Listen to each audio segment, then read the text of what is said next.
Aral ng mga salita po ng ating Panginoon, no? At concentrate po tayo sa pakikinig ng mga aral po ng Diyos at nawa ay atin pong itong maintindihan sa biyaya po ng ating Panginoon at si Lord po ang siyang nagpapaunawa po sa atin, mga kapatid. Wala na pong iba, kaya tayo po ay focus po, no, sa mga pakikinig ng mga salita po ng ating Panginoon. Okay? So, dito po sa ating binasa kanina, dito po tayo mag-aralan po ngayon, no? At mahalaga yung ating mga kaluluwa ay mabusog, no, na mga salita po ng Diyos, sapagkat napakahirap po kumilos nang ang isang tao ay gutom. Totoo po ba? Pagkagutom ng tao, mahirap kumilos? No, ano pa po? Mainit ang ulo. Di ba? Pag gutom ang tao, ay mainit po ulo. No, mainitin. So, ganun din po ang ating buhay spiritual. Kailangan mabusog po ng mga salita ng ating Panginoon. Okay? So, dito po sa 2 Timothy chapter 3, dito lang po tayo mag-aralan po ngayon sa verse 16 up to verse 17. No? Ang sabi po dito ng ating kapatid na Pablo kay Timoteo at saka sa Church of Ephesus, sabi po niya, all scripture is given by inspiration of God and is profitable for doctrine, for proof, for correction, for instruction in righteousness, that the man of God may be perfect, thoroughly furnished unto all good works. Ngayon ang topic po natin, the power and purpose of God's Word. No? Ang kapangyarihan at layunin ng salita ng Diyos. Okay? Kaya po ito ang Biblia o salita ng Diyos ay binigay po ng Panginoon kasi po meron po siyang layunin sa bawat isa po sa atin. Okay? Now, dito po sa ating pagkukuhanan po ngayon ng aral, no, ng ating Panginoon, Apostle Paul reminds Timothy that the scriptures are not ordinary writings. You know? Pinatunayan po ni Pablo kay Timoteo na ang mga salita po ng Diyos o mga isinulat po ng ating Panginoon, hindi po ito ordinaryo. No? Na katulad po ng mga libro natin na binabasa. No? And then, but the very breath of God and precious. No, ito po ay galing po ito, no, sa paghinga po, no, ng ating Panginoon, at ito po ay mahalaga, no, importante sa buhay po natin. They are given not for information only, but for transformation and conversion to shape the believer's life and service. Ito pala ang nagagawa, no, ng mga salita po ng ating Panginoon po, mga kapatid. Hindi lamang po siya impormasyon sa atin, kundi ito din po ay nagbibigay po sa atin ng transformation. No? Kapag kasi susundin mo ang salita ng Diyos, magkakaroon ka ng transformation. No? Kakaroon ka ng conversion sa buhay. No? Yun po tinatawag na conversion of the discipleship in the Lord's Church. Okay? Yun po yung ibig sabihin po, mga kapatid. Okay? So, meron pong 4 na bagay na nais ko pong ipahayag po sa inyo, mga kapatid, na ito po ang tungkol po sa tinatawag po na Word of God or Scripture. No? Tandaan po natin, Word of God, Scripture, Gospel, iisa lang po sila. No, isa lang po yan. Lahat yan ay salita po ng Diyos. Okay? So, number 1, makita ho natin, the divine origin and inspiration of Scriptures. Ang makadiyos na pinagmulan at inspirasyon ng kasulatan. Bakit po? Sapagkat ang sabi po dito sa ating binasa kanina, all Scripture is given by inspiration of God. Okay? So, it is very clear that all Scripture is given by God. Si Lord po ang siyang nagbigay ng kasulatan. Amen? Si Lord po ang nagbigay ng mga salita ho niya para malaman ho natin, makita ho natin, para mapatunayan natin kung paano po tayo iniligtas po ng ating Panginoon.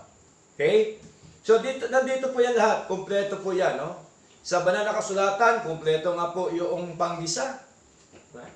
Mayroong sibuyas, bawang, no? Kumpleto po dito. So, matyaga lang po dapat tayo na magbasa, no? Ng mga salita po ng Diyos. No, hindi lamang po ito na binigay ng Diyos.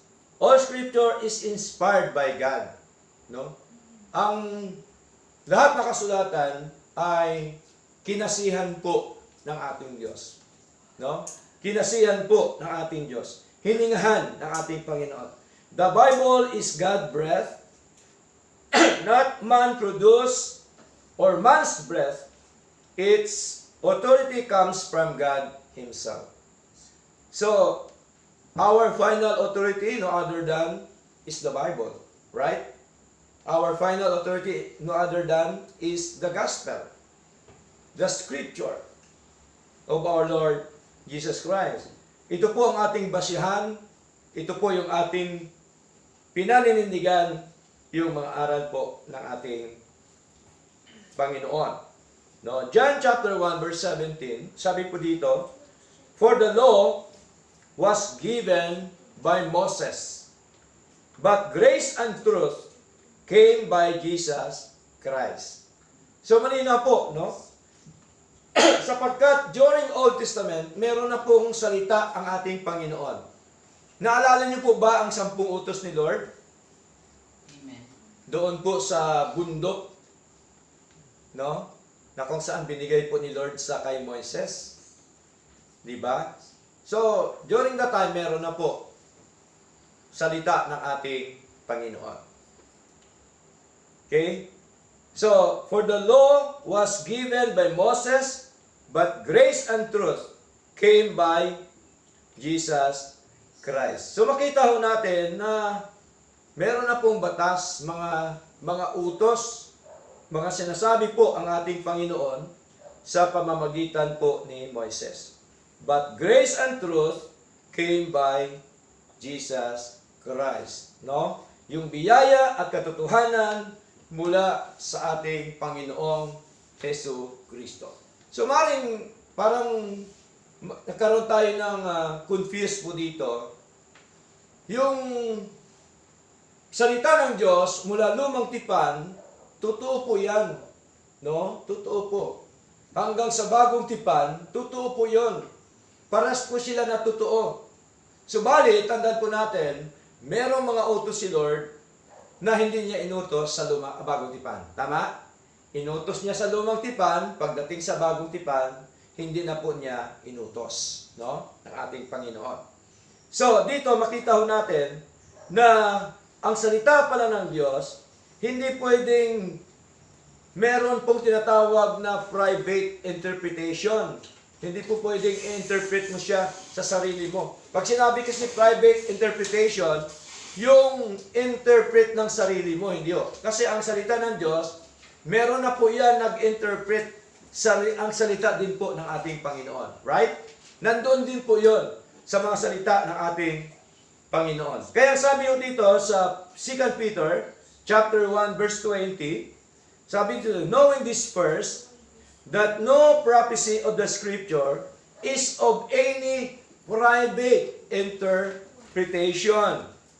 No, nalalaman mo na ito na alinmang hula ng kasulatan ay hindi nagbuhat sa sariling pagpapaliwanag. Kasi po ang salita ng Diyos, meron na po yan paliwanag sa kanyang mga salita. Right? Nandito na po yan.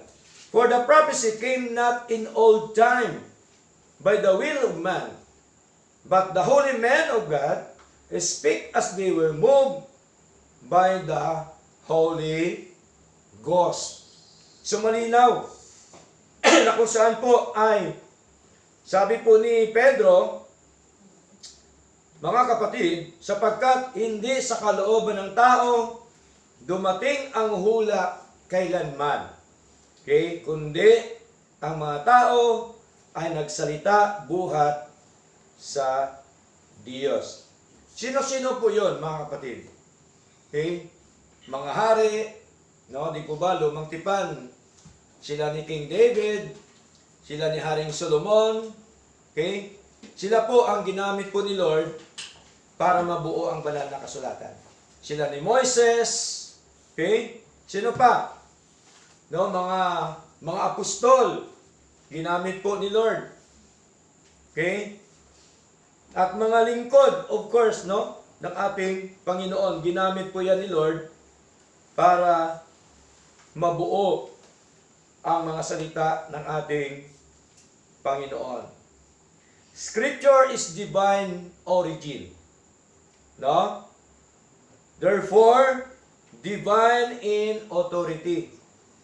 Mga kapatid, ito po ang ating final authority sa ating paglilingkod sa Lord. God is the ultimate author of the Scripture. Totoo po yan, mga kapatid? Si Lord bang author? Si Lord po. No? Meron lang po siyang tagasulat, pero siya ang nagdidikta. Sa kanya galing, right? Kaya niyang kilusin ng Espiritu ng Diyos yung mga tao para mabuo, no, ang banal na kasulatan. And God used human writers as instruments to write His Word. No? This word, kings, prophets, sinabi ko na kanina, apostles, no? Yun po yung mga ginamit po yan ng ating Panginoon. Okay? God is the author, the Holy Spirit is the inspirer, and men were the writer. So, kaya nabuo itong salita ng Diyos dahil po sa ating Panginoon. Siya po ang author, siya pong sa Kanya nanggaling lahat, at siya po ang nagkaloob po sa atin, mga kapatid. Kaya sabi niya dito, all Scripture is given by inspiration of God. No? Lahat ng kasulatan, binigay niya at kinasihan ng Diyos. Kaya po, di po ba minsan ay pag narinig natin ang salita po ng Diyos, minsan ay nasaktan tayo. Di ba? Nasasaktan pa ba tayo, kapatid? Nasasaktan tayo, di ba?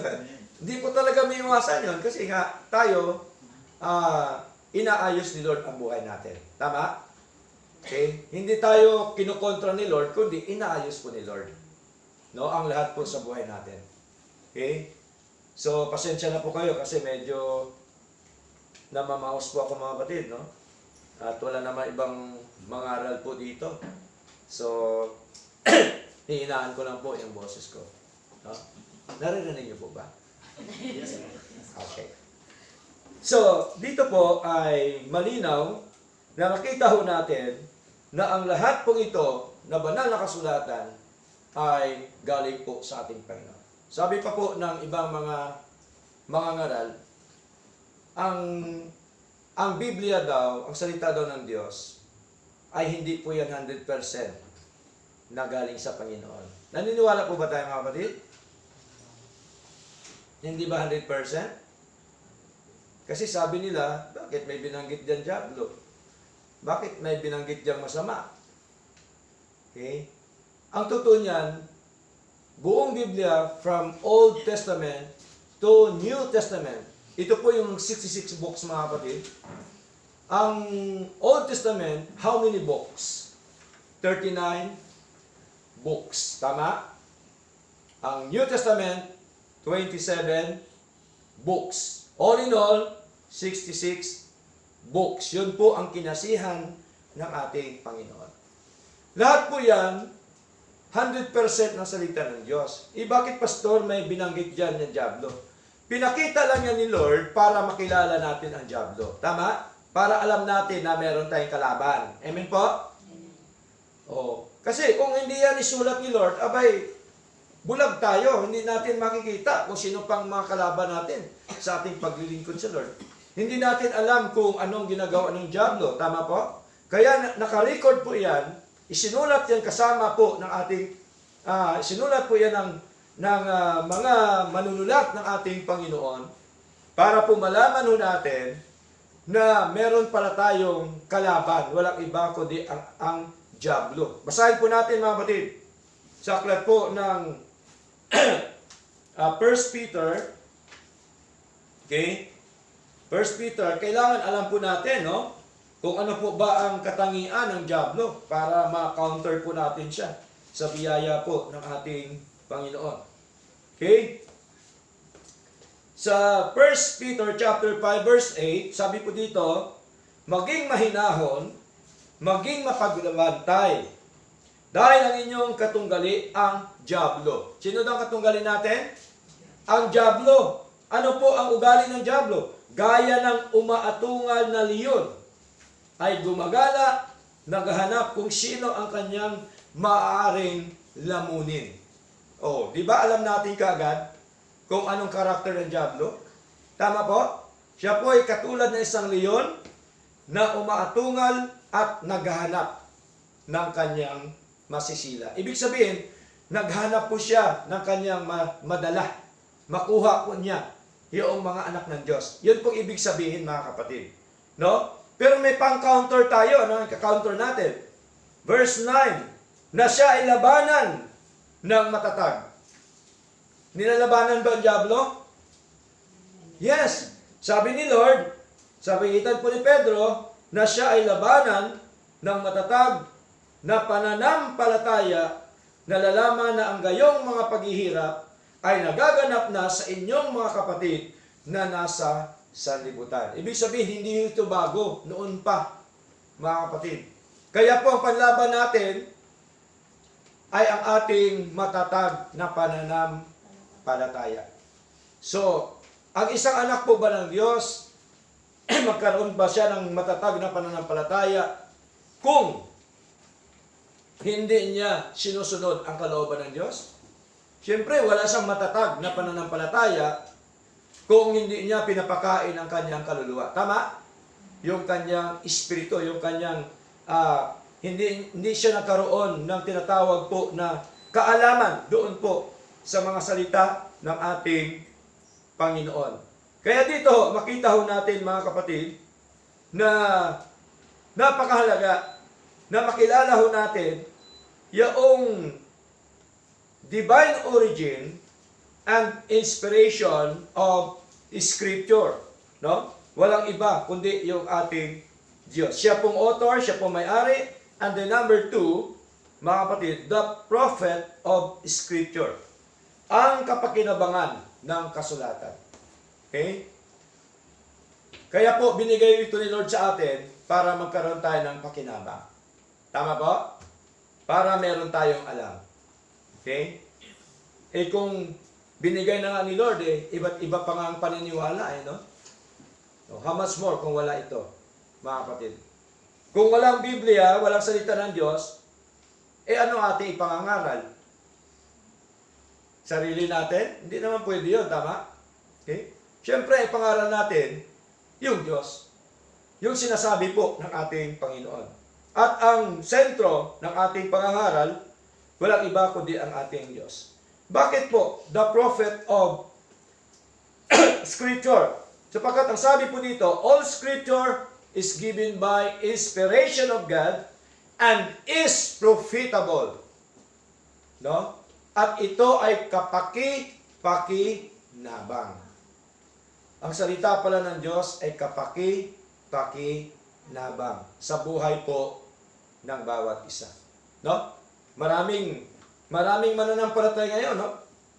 Nakakalungkot, binabaliwala lang ang salita ng Diyos. Hindi nila alam, ang salita ng Diyos, higit pa sa ginto at pilak. Tama? Okay? Kaya po, No? Katulad ko sa kwento ni Pastor Ritutal. So, binalandra lang yung Bible nung niragaluhan po ang yung ikinasal. Di ba ba? Pero hindi nila alam, sa loob pala ng Bible, meron nakasobre na pera. Di ba ba? So, dito, ay makita ho natin mga kapatid, na ang salita po ng Diyos, o ang kasulatan, o ang gospel, ay kapaki-pakinabang. God's word is very useful and effective for the believer's life. No? So, importante po ang banal na kasulatan, mga kapatid. Nagbabasa pa ba tayo araw-araw? Amen. No, dapat magbasa tayo araw-araw. Paano tayo maging matatag niyan kung hindi tayo nagbabasa? Di po ba? Okay? Huwag po puro cellphone lang binabasa natin. Dapat may time din po ang ating pagbabasa sa salita ng Diyos. Kasi kung puro na lang cellphone binabasa mo, wala ka ng panahon sa ating Panginoon. Wala ka ng panahon sa salita po ng Diyos. Di po ba? Di ba nakakalungkot po? No? Hinuhuli mo na yung Diyos sa buhay mo. Dapat siyang una eh. Dapat siyang sentro, mga kapatid. No? So, importante po yun. Bigyan natin ng time. Yung pagbabasa, yung ating pananalangin, yung ating pagdalo sa gawain po ng ating Panginoon. God's Word is profitable and beneficial for the believers. No? Malinaw po na ang salita talaga ng Diyos ay kapaki-pakinabang at benepisyo sa bawat mananampalataya. Okay? Makaroon tayo ng benepisyo po dito sapagkat ang salita ng Diyos makapangyarihang salita. Amen po? Bakit sinasabi natin ang salita ng Diyos makapangyarihang salita? Kasi ang may-ari makapangyarihan. Sino may-ari? Yung Diyos. Tama? Okay? Kaya natural, konektado ang salita ng Diyos sa Diyos kasi siyang may-ari eh. Siya ang nagbigay sa atin eh. Di ba? Siya ang author nito. Kaya makapangyarihan po ang salita ng Diyos. Okay? Malinaw po yun mga kapatid. At ang Word of God, meron po yan dalawang klase ha. Dapat makita ho natin. Merong word na tinatawag po na living word. No? Sa Greek word is logos. Living word. Bakit living word? Which is our Lord Jesus Christ. Sa Biblia, si Lord ay living word. No? Buhay siya na salita. Ito po yung tinatawag na tinatawag na logos sa Greek word. John chapter 1 verse 1, anong sabi? In the beginning was the Word.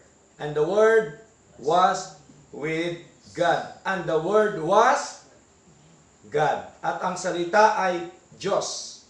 Verse 14, basahin po natin verse 14, ano sabi? Mga kapatid, John chapter 1, verse 14. Para malinaw po, mga kapatid, no? Nasa Bible pala, merong dalawang klaseng word, mga kapatid. Okay? John chapter 1, verse 14, sabi po dito, and the Word was made flesh. Tingnan niyo po, no? At ang salita ay naging tao o naging laman. Sino ho ang nagkatawang tao? Our Lord Jesus Christ. Okay? So malinaw po, no? And dwelt among us, and we beheld His glory, the glory of the only begotten of the Father, full of grace and truth. Si Kristo po yon, mga kapatid. Begotten of the Father. So malinaw po, ang pangalawang word, ito po yung ito po yung written word. Ang nakasulat sa banal na kasulatan. Written word. Sa Greek word ay rema. No? Rema, hindi yung remas na gulay ha. Rema. Ibig sabihin, written word. Di ba ba? Ito po yung sinulat sa banal na kasulatan. That is written word. So magkaiba po, no? Magkaiba. Hindi ho parehas sila, magkaiba po, no? Kaya dito po makita ho natin na ang salita po ng Diyos ay pakinabang at benepisyo po ito sa atin pong paglilingkod sa ating Panginoon. Okay? Kaya po ito ay nagtuturo, teaches truth about the doctrine. No? Kaya tinuturuan tayo sa tunay at totoong doktrina ng ating Panginoon. Ano po ba ang doktrina na taglay po natin mga kapatid? Sa kaligtasan eternal. Sabi po dito, Titus chapter 2 verse 10, sa wikang Tagalog, huwag mangagdaya, kundi mangagpakita ng buong buting pagtatapat upang pamutihan sa lahat ng mga bagay ang aral ng Diyos o doktrina ng Diyos na ating tagapagligtas. So, meron pong doktrina ang Diyos. Naniwala ba tayo na meron doktrina ang Diyos? Meron po, nandito sa banal na kasulatan. Ano pong doktrina niya na dapat po natin makita? Okay? Verse 11, Titus chapter 2 verse 11, sabi po dito, for the grace of God that bringeth salvation hath appeared to all men. Sapagkat napakita ang biyaya ng Diyos na may dalang kaligtasan sa lahat ng mga tao. So, ang doktrina, ang kaligtasan, biyaya ng Diyos. Amen po? Amen. Si Lord po ang may gawa, siya po ang may akda, siya po ang nagligtas po sa atin. Wala na pong iba mga kapatid. Okay? So, ano pa pong sabi dito? Ito po makita ho natin yung doctrine. And then, next po, makita ho natin yung tinatawag po na Christian living. Doctrine and Christian living. Okay? So, ano po ang sinasabi po dito tungkol sa ating pamumuhay? Sabi po dito, teaching us, no? Sa verse 12, teaching us that denying ungodliness and worldly lust, we should live soberly, righteously, and godly in this present world. So malinaw po, no? Sa Tagalog, ang sabi na nagtuturo sa atin upang pagtanggi natin sa kalikuan. Tinuturo ba ni Lord na tanggihan natin kalikuan? Yes, tinuturo po yan ni Lord, mga kapatid. No? At sa mga kahalayan ng sanlibutan, no? Tinatanggihan po yan, turo po yan ni Lord, mga kapatid.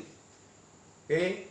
Akala nila si pastor mahigpit, hindi ho. Turo po yan ni Lord. Amen po? Tanggihan ang makasanlibutan. Sabi po dito, o ang sanlibutan ay marapat mabuhay tayong may pagpipigil at matuwid at banal sa panahong kasalukuyan ng sanlibutan ito. That is Christian living. Ito dapat ang pamumuhay ng isang Kristiyano. Okay? So nakita natin doktrina at ang pamumuhay at makita pa po natin dito sa pagdating ng ating Panginoon. Okay? Panghuli.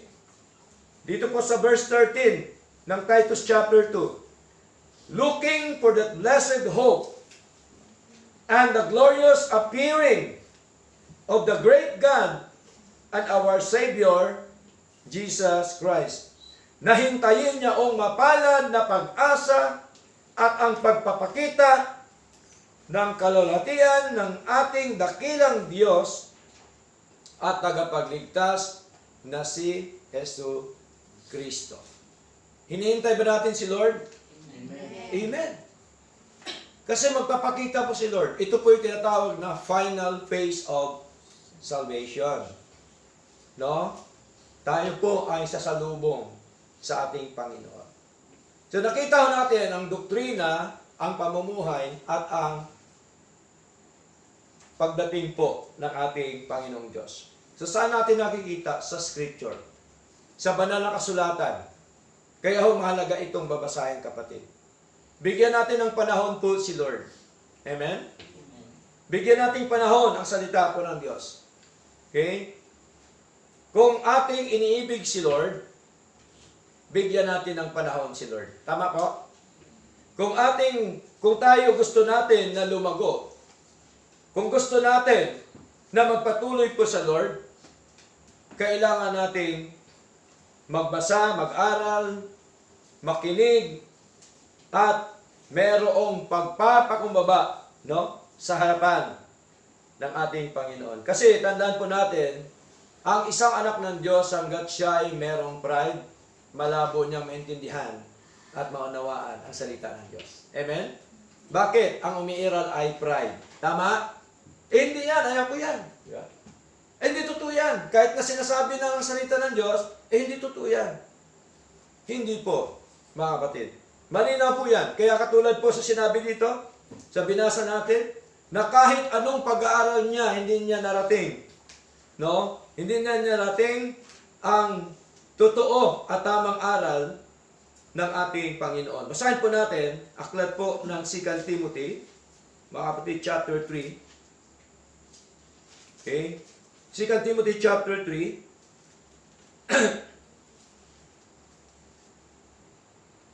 Okay? Sabi po dito,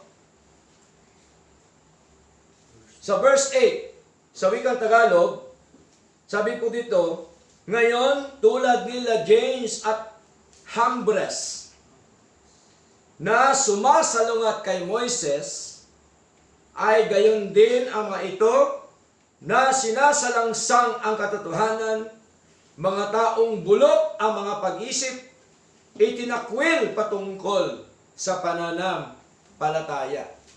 Diba? Kahit po pinapangaralan ni Moises ang katotohanan, tinatanggihan nila. Kinakalaban nila ang salita po ng Diyos. Verse 9, ngunit sila hindi makapagpapatuloy ng malayo. No? Mababackslide talaga sila, mawala sila sa paglilingkod. Sapagkat ang kanilang kamangmangan ay magiging hayag sa lahat ng mga tao tulad din ng sa mga iyon. Kaya po, dito po ay malinaw po mga kapatid, na nakita ho natin, ay dapat po tayo ay mamuhay sa makadiyos na pamumuhay sa harapan ng ating Panginoon. Dapat tanggapin po natin ang mga aral, mga doktrina po, no, ng ating Panginoong Diyos na buhay. Okay, verse 13, ngunit ang mga masamang tao at mga mapaninlang ay magiging mas masama at lalong masama pa.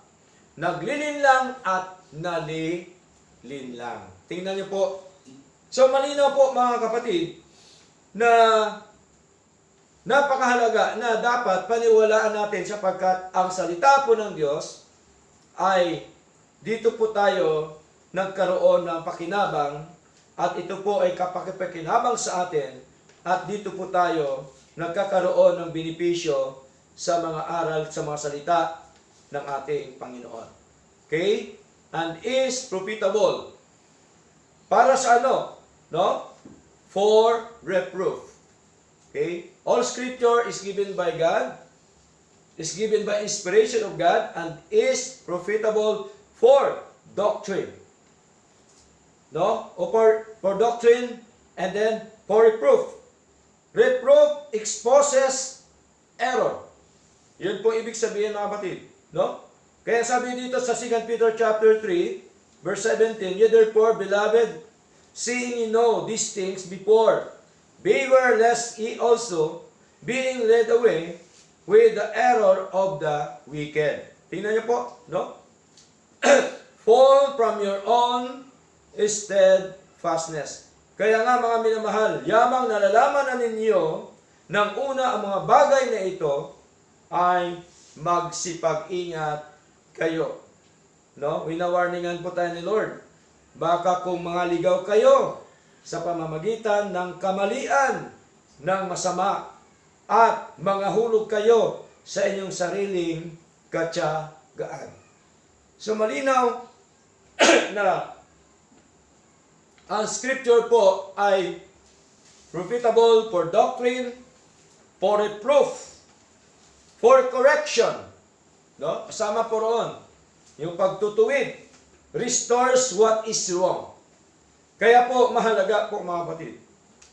Kaya ang salita ng Diyos, pinapangaral po yan para po magkaroon ng restoration ang bawat mananampalataya, no? Para tayo ma-convert ng mga aral po ng Diyos.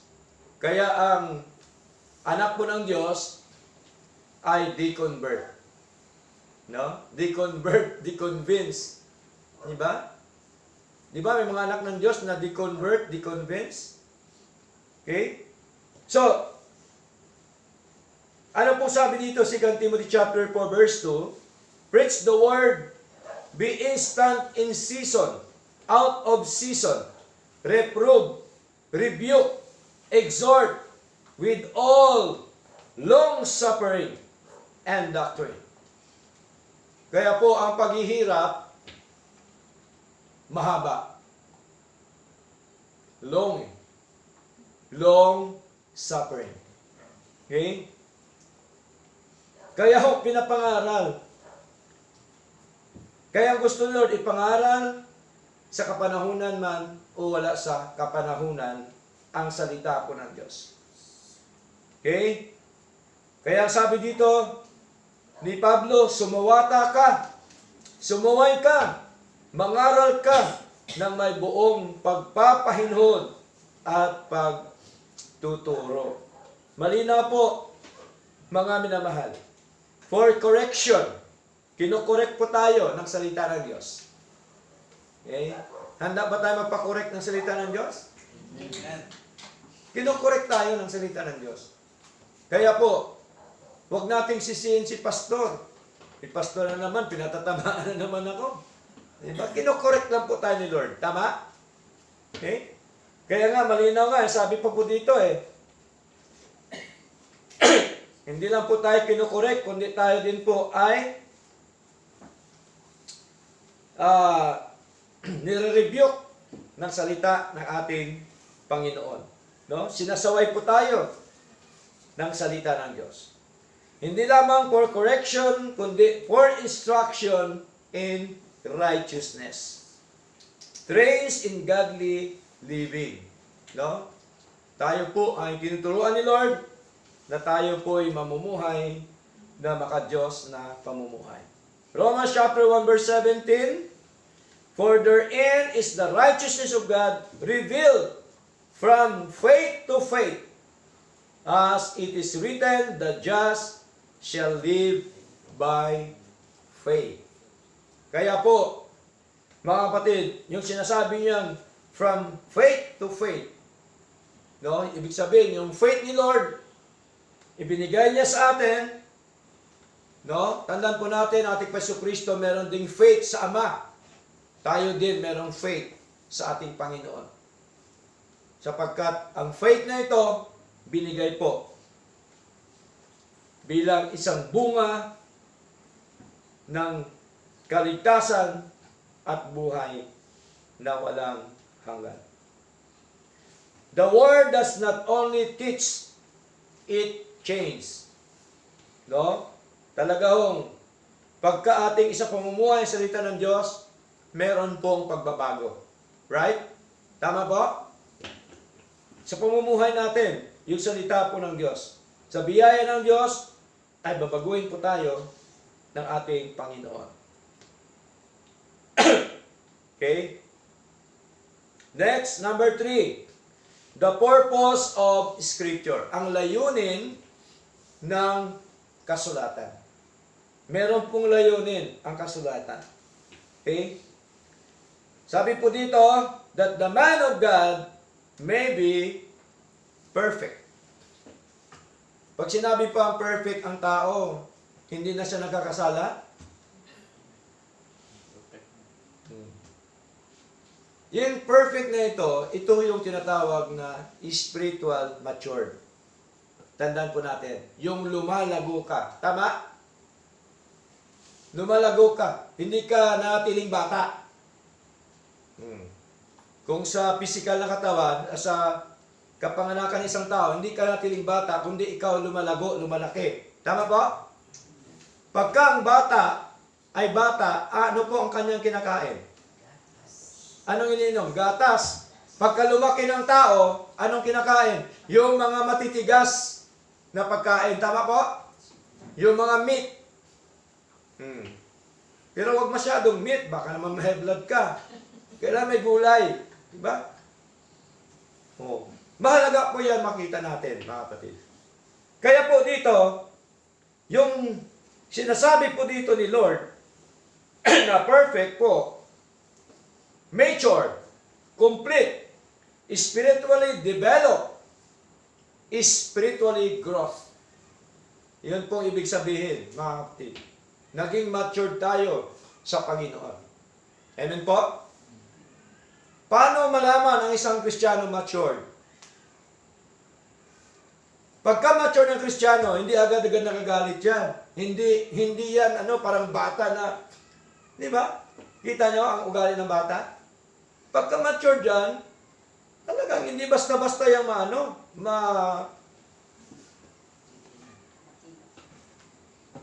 po yun? Matinag. Okay? Hindi basta-basta yan na nagagalit, no? Di ba? Nakikita niya, ay, hindi pala tama. Di ba? Yun po ibig sabihin, nagmamature ka na sa Lord. Tama po? Okay? So, hindi ka agad-agad na emotion, no? Mga kapatid. Kasi matured ka na sa Panginoon. Okay? God's goal is not religion, but spiritual maturity. No, yun po ang goal po ng Panginoon, goal ng pangangaral ng mga salita ng ating Diyos na buhay. Ephesians chapter 4, verse 13.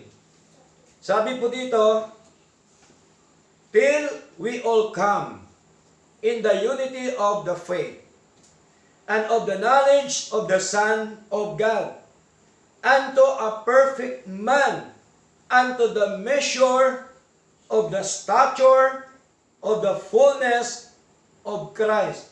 Hanggang sa abutin natin ang lahat na pagkakaisa ng pananampalataya. Nagkakaisa ba tayo sa pananampalataya? Amen. Dapat magkakaisa tayo, mga kapatid. Ayaw po ni Lord na tayo magkawatak-watak. Di ba? Sa pananampalataya. Yun po yung isang Kristiyano na lumalago. Nagkakaisa sa pananampalataya. Ano pang sabi yun dito? At ang pagkakilala sa anak ng Diyos. Dapat nagkakaisa ang ating pagkakilala po sa Lord. Amen po? Kung anong sinasabi ng Panginoon, sa banal na kasulatan, mga kapatid. Okay? Hindi po pwede na ang pagkakilala mo si Kristo ay hindi Diyos. Tao lang. Di ba? Dapat magkaisa tayo, ang pagkakilala natin kay Lord ay Diyos na nagkatawang tao. Amen po? Nagkakaisa tayo sa ating pagkakilala sa ating Panginoong Hesu Kristo. Ituloy ho natin, mga kapatid. Ano pa po sabi dito? Hanggang sa sukat ng pangangatawan ng kapuspusan ni Kristo. Verse 14. Sabi po dito sa wikang Tagalog, upang tayo'y huwag nang maging mga bata pa. Tingnan niyo po. Ibig sabihin, bata sa pananampalataya, ayaw po ni Lord. No? Ayaw ni Pablo. Ano ba ugali ng bata? Na napapahapay dito't doon. No? Para bagang wala siyang sariling desisyon. No? Ang bata, di ba? Ano pa? At dinadala sa kabi-kabila ng lahat na hangin ng aral. Kaya po, ang Kristiyano na hindi lumalago, kung saan-saan po yan nakakarating, para po yung palaka, patalon-talon. Kita yung palaka? Patalon-talon yan. Okay? So, ang lumalago po, mga kapatid, talaga ho meron po yung direksyon ang kanyang paglilingkod po sa Lord. Okay? Sabi pa po dito, sa pamamagitan ng mga daya ng mga tao, sa katusuhan, ayon sa mga lalang ng kamalian. So, sa ating paglilingkod sa Lord, hindi ho masama ang mag-observe. Tama? Observe natin. Alamin natin kung saan po yung totoo para sa iyo. Di ba? Okay? Subalit, pinapakita lamang po ni Lord na dapat po tayo ay naglilingkod sa Kanya na huwag katulad ng bata. Dapat tayo lumalago, sumisigla, dapat marami tayong natutunan ng mga aral po ng ating Panginoon. Okay?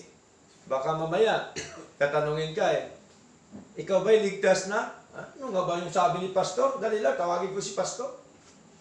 Di ba? Oh. Baka may nagtanong na sa atin, ikaw ba'y ligtas na? Wala kang paninindigan. Aywan ko po. Ay, mahirap po yun. Kailangan may alam tayo. Tama? Mahirap pong wala tayong alam. Lagi natin tinuturo yan na tayo po ay ligtas na dahil sa biyaya ng Diyos. Right? Biyaya ng Diyos. Maraming talata sa Biblia. Biyaya ng Diyos. Pag sinabing biyaya, ang may gawa lamang ang Diyos. Tama? Ang nagligtas lamang sa atin ang Diyos, hindi ang pastor. Hindi ang tao. Hindi yung utos ng tao. Hindi yung sinasabi ng tao. Kundi gawa ng Diyos. Okay? So malinaw po yan, mga kapatid. Colossians chapter 1 verse 28. Sabi po ni Pablo, whom we preach, warning every man, and teaching every man in all wisdom, that we may present every man perfect in Christ Jesus. Na siya naming inihayag o pinangaral na pinalalahanan ang bawat tao. Sino ang bawat tao na pinalalahanan? Tayo. Tao ng Diyos. Tao ba tayo ng Diyos? Amen. Amen. Tao tayo lahat ng Diyos. Okay? Hindi ho tao-tauhan, kundi tao tayo ng Diyos. Okay?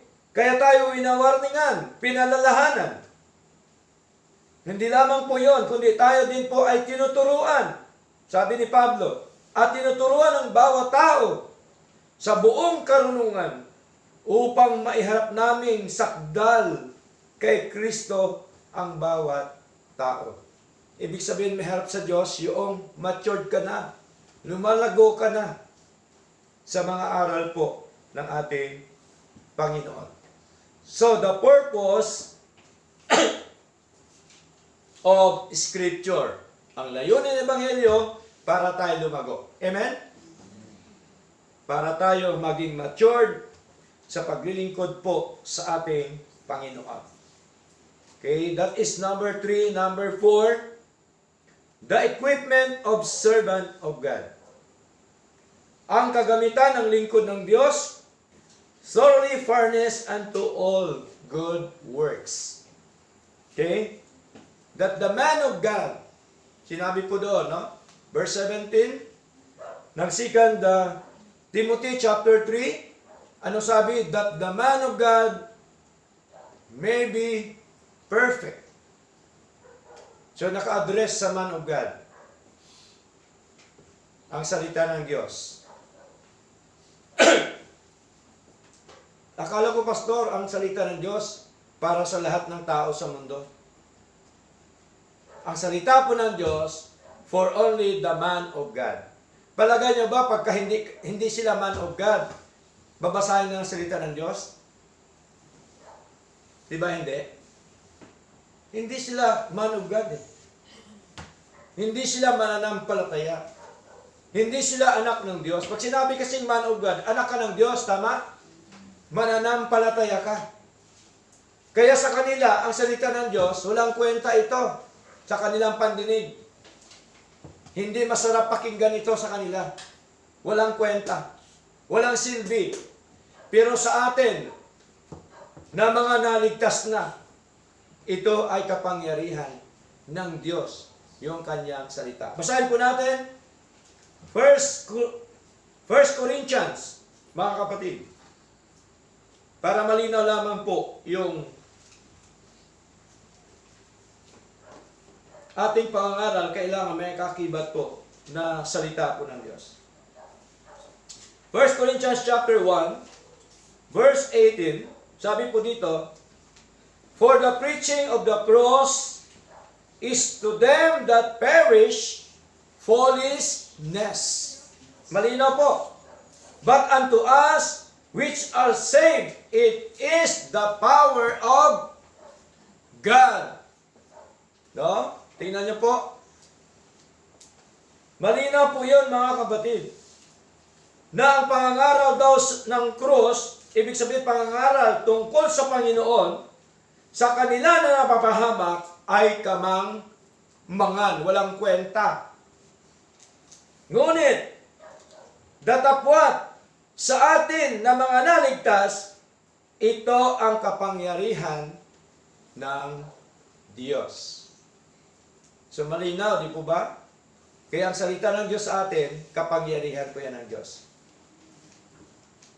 Ang salita ng Diyos, katulad po yan ng gatas at pulot, pukyutan.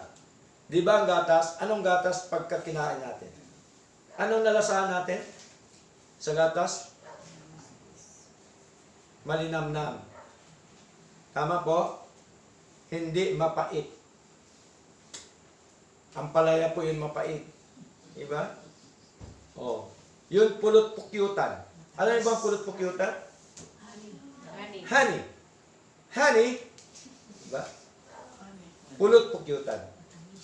Anong panlasa natin doon? Matamis. Ganun po ang anak ng Diyos. Pagka pinakinggan niya ang salita ng Diyos, matamis, katulad ng pulot pukyutan, malinamnam, katulad ng gatas. Okay? So, pagka ininom mong gatas, pagka kinain mo pulot pukyutan na pure, ang tanong, lumalakas ba yung katawan ng tao? Lalakas ba? Yes, lalakas. Sigla. Ganon din po ang salita ng Diyos. Pagka kinakain mo ang salita ng Diyos, kinakain ng iyong kaluluwa, sumasigla po ba tayo? Yes. Sumisigla po tayo, mga kapatid. Okay? Kaya po, mahalaga na makita ho natin yung tinatawag po na good works. Yung mabuting ginagawa sa Lord. Ang good works, hindi po ito cause para tayo maligtas. Ang good works, ito po ay ebidensya ng pagligtas ni Lord sa atin. Tama po? Ebidensya ito, pruweba, bunga ng pagkaligtas ng Diyos sa atin. The Word equips believers for every good work.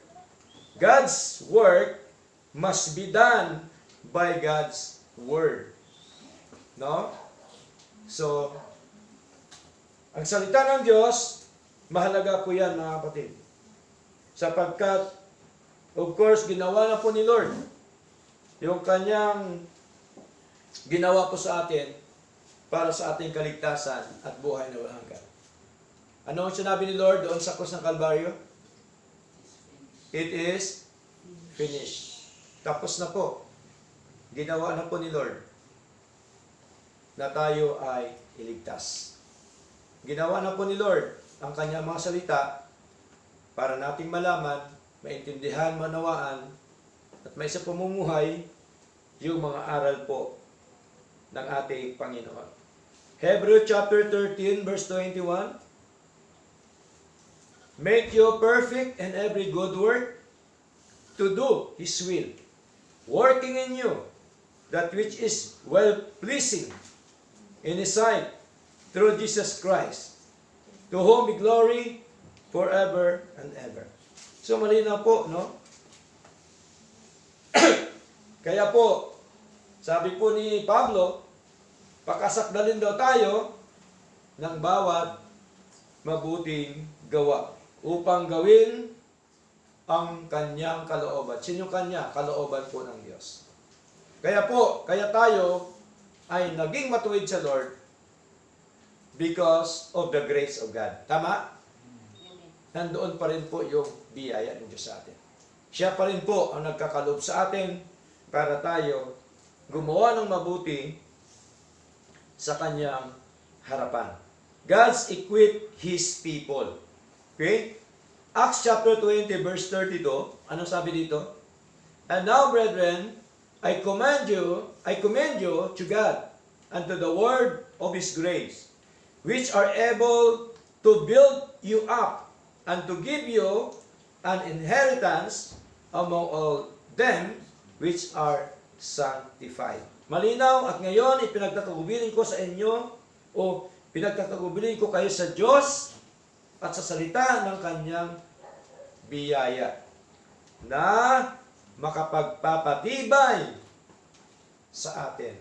So, ang nagpapatibay sa atin, biyaya ng Diyos sa pamamagitan ng kanyang mga salita. Okay? Gusto ba tayo maging matibay sa Lord? Amen. Ilan lang yata ang gusto maging matibay? Gusto ba natin maging matibay sa Lord? Amen. No? Kailangan po yan. Lahat tayo dapat maging matibay. Amen po? Amen. Wala dapat maiwan na hindi matibay sa church. Tama? Lahat dapat tayo sama-sama na maging matibay sa ating paglilingkod, maging matibay sa ating pananampalataya, sa ating Panginoon. Sapagkat ito po ang kalooban o ang nais po ng ating Diyos na buhay. The Word of God builds up believers. Siya po ang nagpapatibay, siya po ang nagpatatag sa atin mga kapatid, yung Panginoon, kanyang biyaya at ang kanyang mga salita. No scripture, no spiritual equipment. Kaya mahalaga yung scripture. Mahalaga ang salita ng Diyos. Bigyan natin ng pansin ang mga aral po ng ating Panginoon. Okay? Bigyan natin ng halaga yung mga salita po ng ating Diyos. No? Paano tayo magbasa? Magbasa ba tayo buong araw? Salita ng Diyos? Hindi po. Bigyan natin tayo ng 30 minutes, di ba? Oh. Pagka ganado ka, di 1 hour. Sarap po nun, mga kapatid. Ibig sabihin po, ay binubusog mo ang iyong kaluluwa na mga salita ng Diyos. Kasi kulang po yung pakikinig lang. Tama? Kailangan din tayo magbasa. Kailangan din po tayo magsaliksik, no, ng mga aral po ng ating Panginoon. No, practical application na po tayo, mga kapatid. Nandito na po. No, read the Word of God. Basahin natin ang salita ng Diyos araw-araw. No? Hindi once a week. No? Hindi once a month. Araw-araw dapat nating basahin. Araw-araw ba tayo pinagpapala ni Lord? Amen. Araw-araw tayo pagkapala nun. Hiningala natin, buhay natin, pagkapala na po yan. Pagkagising natin, pagkapala na po ni Lord yan. Si Lord po, matik, nagbibigay sa atin ng pagkapala. Di po ba? So, bigay natin. Read the Word of God. Hear the Word of God. Okay? Believe the Word of God. Obey the Word of God. Live the Word of God. Teach the Word of God.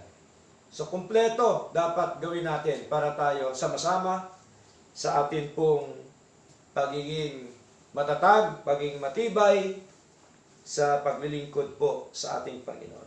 Conclusion na po tayo mga kapatid.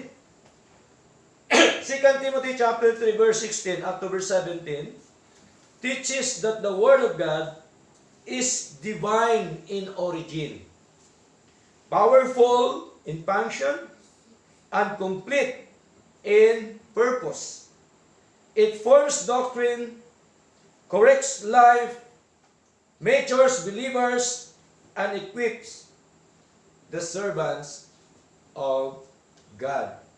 Kaya po, malinaw ang sabi po ni Pablo, all scripture is given by inspiration of God and is profitable for doctrine, for reproof, for correction, for instruction in righteousness, that the man of God may be perfect, thoroughly furnished unto all good works. Purihin po Panginoon sa Kanya ang lahat na karangalan at kaluwalhatian. Tayo lahat po tumayo at tayo po i-out sa Lord.